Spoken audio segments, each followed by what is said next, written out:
గంగా ఏమైంది? లోపలికెళ్ళబోతూ ఆగిపోయా? నర్స్ వెళ్ళి అమ్మాయిని తీసుకురా. అలాగే డాక్టర్. వద్దు గంగా, నువ్వు బలహీనురాలు అయిపోకూడదు. నీకు సాగర్కి ఇప్పుడు ఎలాంటి సంబంధం లేదు. తనిప్పుడు జాహ్నవికి భర్త. తన మీద నీకు ఎలాంటి హక్కు లేదు. నువ్వు నీ భావోద్వేగాలు నియంత్రించుకో గంగా, నియంత్రించుకో. గంగా గంగా గంగా నేను చెప్పేది విను. నేను ఎన్నిసార్లు చెప్పినా అర్థం చేసుకోరే. ఎప్పటి నుంచో నన్ను ఇంటి దగ్గర దించామని చెప్తున్నాను. ఆయన ఎవరు పట్టించుకోరే. ఎందుకు నన్ను ఇంటి దగ్గర దించడం లేదు? చూడండి మేడం, మీరు ఒంటరిగా వెళ్ళడానికి వీల్లేదు. అర్థం చేసుకోవడానికి ప్రయత్నించండి. గంగా నా మాట విను. గంగా ఏమైంది నీకు? ఇంతవరకు ఎవరికోసమైతే కంగారు పడ్డావో తన్ని కలవకుండానే వెళ్ళిపోతున్నా.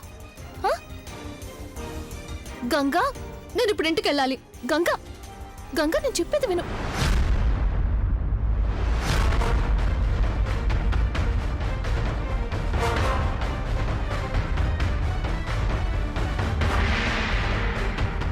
నువ్వు ఇక్కడున్నావేంటి? ఎక్స్క్యూజ్ మీ మేడం, మిమ్మల్ని పేషెంట్ పిలుస్తున్నారు. పేషెంట్? ఆ నర్స్ ఎవరి గురించి చెప్పింది? చెప్పు గంగా. సాగర్ని అడ్మిట్ చేసి వస్తున్నాను.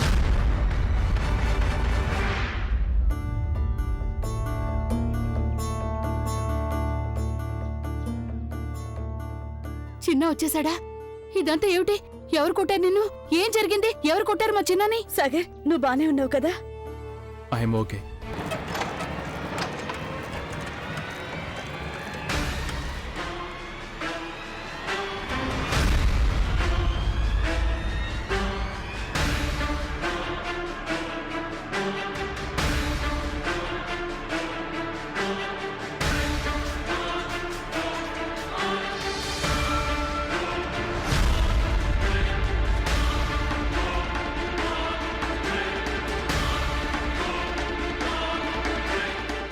సాగర్ ఇక్కడున్నాడేంటి? అంటే సాగర్ గంగ ఉండేది ఒకే ఇంట్లోనా? బహుశా గంగ ఏదో పెద్ద చిక్కులోనే ఉన్నట్టుంది.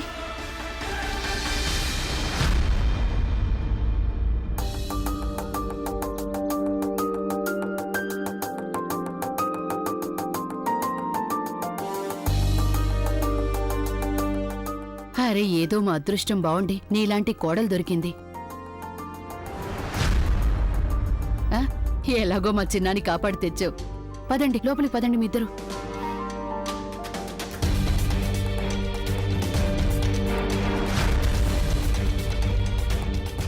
నరేంద్ర బాబు, నేను ఇప్పుడే కమిషనర్ గారితో మాట్లాడాను. సాయంత్రం 4 వరకు కర్ఫ్యూ ఉంటుందని చెప్పారు. పరిస్థితి అదుపులోనే ఉందంట. ఫోన్ లైన్స్ కూడా ఆన్ చేశారంట. సాయంత్రం వరకు పరిస్థితి అదుపులోకి వస్తుందని ఆశిస్తున్నారు. మీరు నాకు కనిపించడం మంచిదైంది. చాలా కంగారు పడ్డాను నేను. పదండి, లోపలికి వెళ్ళి ఫ్రెష్ అవ్వండి. అన్నట్టు సంతోషి, చెప్పండి. నువ్వు అసలేం కంగారు పడద్దు. కొంచెం పరిస్థితి చక్కబడగానే నేను నిన్ను ఆశ్రమం దగ్గర ఉన్న ఘాట్కి తీసుకెళ్తాను. ఓకే? సరే, పద. రాగంగా పద. అరే, వస్తుంది వస్తుంది అంటారు కానీ తను ఎప్పుడు వస్తుంది? ఇంతసేపు అయింది కానీ తను ఇంకా ఇంటికి రాలేదు.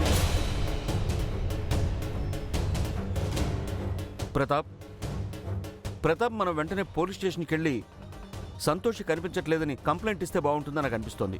నేను ఈ సిటీ మొత్తం అంగుళం కూడా వదలకుండా వెతికానరా, కానీ తను ఎక్కడా కనిపించలేదు. నాన్న, సంతోషి తనిష్ట ప్రకారం వెళ్ళింది. మేమే చేయగలం. ఆయన ఇప్పుడు పోలీస్ స్టేషన్కి వెళ్తే అనవసరంగా వేరే టెన్షన్ క్రియేట్ అవుతుంది. అయినా తన అజాగ్రత్త వల్ల మనం ఎందుకు సమస్యలు ఎదుర్కోవాలి? తను రావాలనుకుంటే వస్తుందిలేండి. వెళ్లే ముందు తను ఒకసారి మనకి చెప్పి వెళ్ళాలి కదా. I think Santoshi family members తో కలిసి కావాలనే చేస్తుంది. ఎందుకంటే తను కనిపించట్లేదనేటప్పటికీ ఫ్యామిలీ మెంబర్స్ అందరూ వచ్చి మనల్ని టార్చర్ చేయాలి కదా. నాన్న, మీరెందుకు టెన్షన్ పడుతున్నారు? తను రావాలనుకున్నప్పుడు వస్తుందిలేండి. మీ ఉద్దేశం ఏంటి? పోలీసులకు కంప్లైంట్ చేస్తే పోలీసులు తను వెతుకుతారనే? తను దొరక్కపోగా మన ప్రాబ్లమ్స్లో ఇరుక్కుంటాం. మీకు సంతోషం వాళ్ళ ఇంట్లో వాళ్ళ సంగతి తెలుసు కదా. మన మీద ఎలాంటి ఆరోపణ అయినా చేయొచ్చు. అన్నయ్య, మీరు చాలా కరెక్ట్గా చెప్పారు. తనకేమీ కాకూడదని కోరుకోండి, లేదంటే మనమందరం జైలుకి వెళ్తాం. ఉజ్వల్ కొంచెం శుభం పలకరా. నోటుకొచ్చినట్టు మాట్లాడతావేంటి నువ్వు? తనకేమీ కాదు. తనకేమీ కాలేదని అనుకుందాం. 2 రోజుల నుంచి తను కనిపించట్లేదు కదా. అలాంటప్పుడు నేనేమనుకోను. ఓ ఫోను లేదు, ఎలాంటి ఇన్ఫర్మేషన్ లేదు. వాళ్ళ ఇంట్లో వాళ్ళకు కూడా తన గురించి ఏమీ తెలీదు. నాకెందుకు డౌట్గా ఉంది. ఎక్కడో ఏదో పొరపాటు జరిగిందని. ఏమవుతున్నా నీకేమనిపిస్తుంది? తనెక్కడికి వెళ్ళిందో నాకేం తెలుస్తుంది. సర్లేండి, ఈ డిస్కషన్స్ అన్నీ అనవసరం. సంతోషికి ఇంట్లో ఇంపార్టెన్స్ అంతగా ఏం లేదు, సో తన గురించి అంతగా చర్చించాల్సిన అవసరం ఏంటి? అందరూ మీ పనులు చూసుకోండి.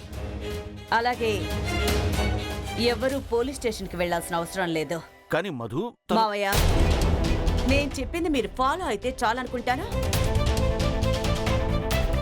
నేనిక మీ వల్ల, మీ సంతోషి వల్ల ఇంకెలాంటి ప్రాబ్లమ్స్ రావడం ఇష్టం లేదు. ఓరి భగవంతుడా, సంతోషిని రక్షించు తండ్రి. పోలీస్ స్టేషన్కి ఎవరు వెళ్ళరులే మధు. కానీ ఆ సంతోషి ఫ్యామిలీని ఏం చేద్దాం? నీకు తెలిసిందే కదా, వాళ్ళు ఏమైనా చేయగలరని. ధర్నా చేస్తున్నారు వాళ్ళు. వాళ్ళని ఏం చేద్దాం మనం? ఏవండి, తిండి తిప్పలు పెట్టకపోతే ధర్నాల్లాంటివేవి చేయలేరు. అంతా లేచి వాళ్ళ ఇళ్ళకి వెళ్ళిపోతారు. Absolutely correct.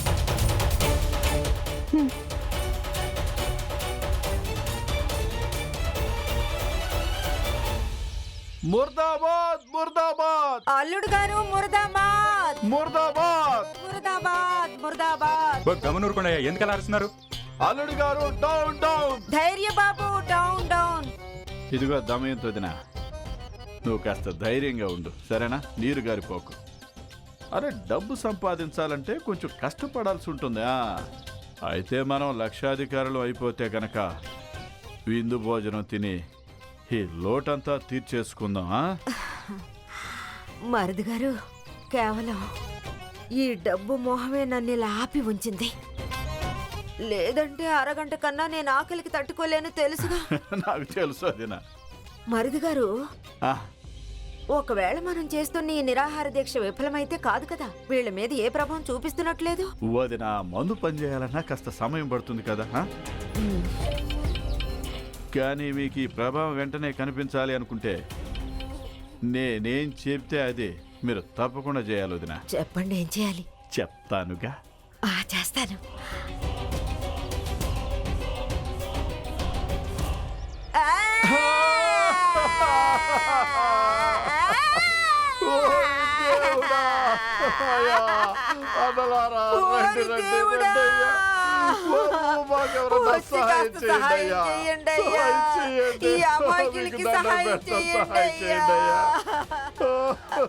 గొప్ప వాళ్ళు మమ్మల్ని ప్రశాంతంగా బతకనివ్వడం లేదు.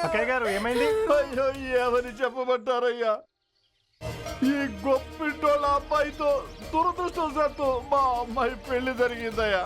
కానీ దాన్ని బొత్తిగా పట్టించుకోరు ఇంట్లో వాళ్ళు. అరే బాబు, 2 రోజులుగా మా అమ్మాయి కనిపించడం లేదయ్యా. దాని గురించి పట్టించుకునే నాదుడే లేడు, దాని గురించి వెతికించే వాళ్ళే లేరు బాబు.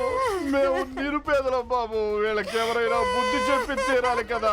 దయచేసి మీరు ఎవరైనా మాకు సహాయం చేయండి అయ్యా. ఇంకా ఇవ్వండి, ఇంకా ఇవ్వండి అంటూ మమ్మల్ని పీల్చి పిప్పి చేస్తున్నారు. 2 రోజులుగా మా అమ్మాయి కనిపించడం లేదు. అసలు వీళ్ళు మా పిల్లని ఏం చేశారో ఏంటో కూడా తెలియడం లేదు. ఇంట్లో దానికి ముసలి నాన్న మొగుతుంది. ఏడ్చి ఏడ్చి ఆవిడ ప్రాణం పోయేలా ఉంది. మీ సంతోషి మాతకి ఎంత శక్తి ఉందో నా కళ్ళతో చూసే వెళ్తాను. చేసి చూపించమను. మిరాకిల్ మిరాకిల్, ఈ రోజు జరగనుంది మిరాకిల్. నీ సంతోషి మాతను రమను, మిరాకిల్ చూపించమను. అమ్మా, నువ్వు దీపం వెలిగించు. వీడికి పిచ్చెక్కింది. వీడి మాటలు వింటూ కూర్చుంటే నీ పూజకు సమయం మించిపోతుంది. మిరాకిల్ చేసి చూపించమను.